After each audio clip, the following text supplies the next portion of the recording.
Are you noticing your car insurance rate creep up even without tickets or claims? You're not alone. That's why there's Jerry, your proactive insurance assistant. Jerry handles the legwork by comparing quotes side by side from over 50 top insurers, so you can confidently hit buy. No spam calls, no hidden fees. Jerry even tracks rates and alerts you when it's best to shop. Drivers who save with Jerry could save over $1,300 a year. Don't settle for higher rates. Download the Jerry app or visit jerry.ai/acast today. Bonjour, ici Patrick Pierrat, éditeur d'Info Bref. Voici l'essentiel des nouvelles en ce mardi 2 décembre. Les responsabilités de Stephen Guilbeault sont réparties entre 3 ministres. Mark Miller, ancien ministre de l'Immigration de Justin Trudeau, est de retour dans le gouvernement fédéral.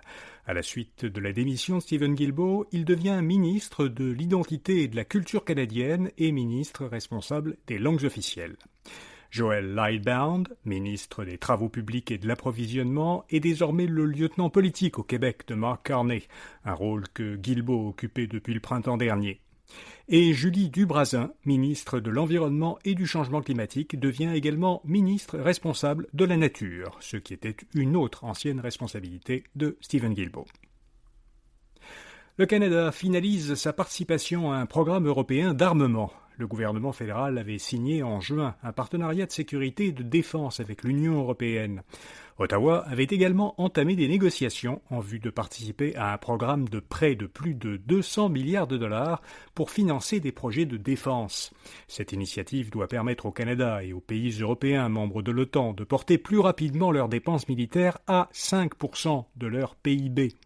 Mark Carney a annoncé la conclusion de ces négociations. Il a indiqué que le programme apporterait de nouveaux contrats de plusieurs milliards de dollars aux fabricants canadiens du secteur de la défense. La carte électorale du Québec devra être révisée avant les prochaines élections. C'est ce qu'a tranché la Cour d'appel. La carte électorale devait initialement être révisée en vue des élections de l'an prochain, 2026. La commission de la représentation électorale proposait d'ailleurs de supprimer 2 circonscriptions et d'en redécouper 55. Or, les 4 partis qui sont présents actuellement à l'Assemblée nationale s'opposaient à ces changements. Ils ont adopté l'an dernier une loi qui visait à repousser à 2030 le redécoupage des circonscriptions. La Cour d'appel vient de juger cette loi inconstitutionnelle. Les grandes organisations syndicales contestent la nouvelle loi sur le droit de grève.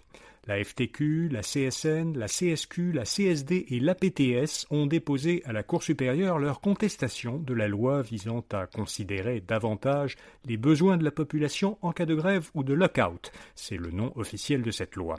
Les syndicats soutiennent que la loi qui vient d'entrer en vigueur brime le droit de grève des travailleurs, qu'elle brise l'équilibre des relations de travail et qu'elle remet trop de pouvoir entre les mains du ministre du Travail. Québec investit 10 millions de dollars pour attirer des chercheurs qui quittent les États-Unis.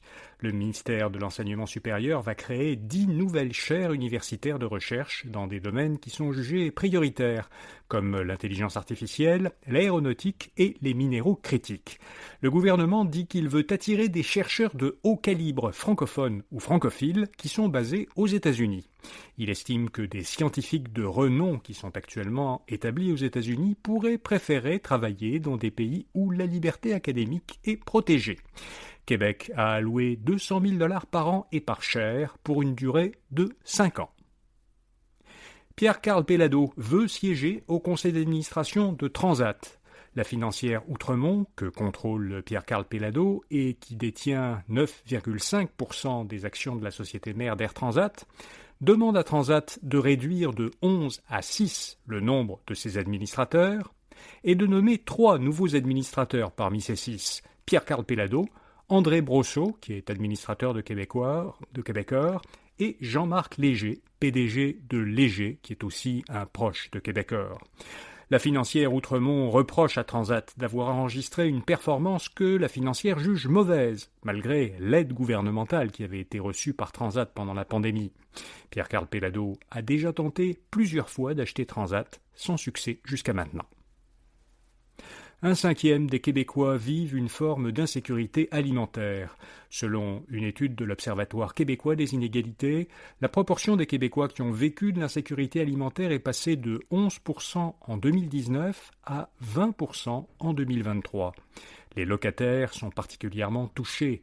1 sur 3 a été touché par cela en 2023.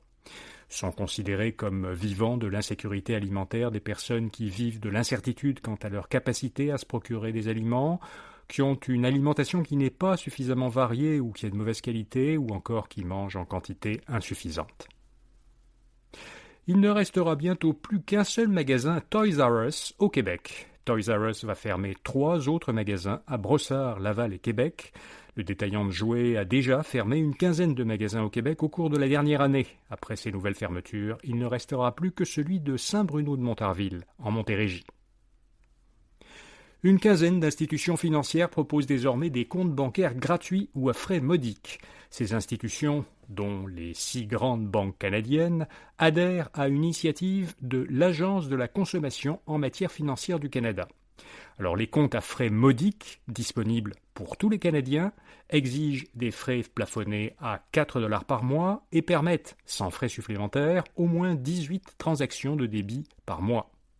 Les comptes sans aucun frais, eux, sont destinés aux aînés qui reçoivent le supplément de revenu garanti, aux bénéficiaires d'un régime enregistré d'épargne invalidité, aux moins de 18 ans, aux étudiants et aux nouveaux arrivants.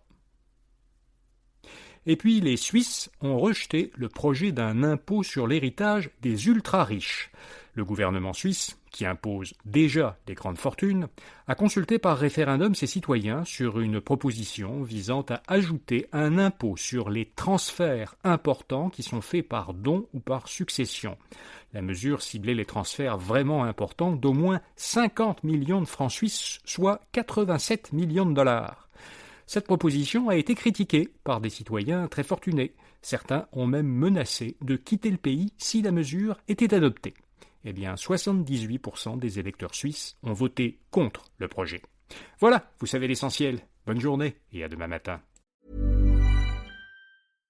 Hi, this is Joe from Vanta. In today's digital world, compliance regulations are changing constantly, and earning customer trust has never mattered more.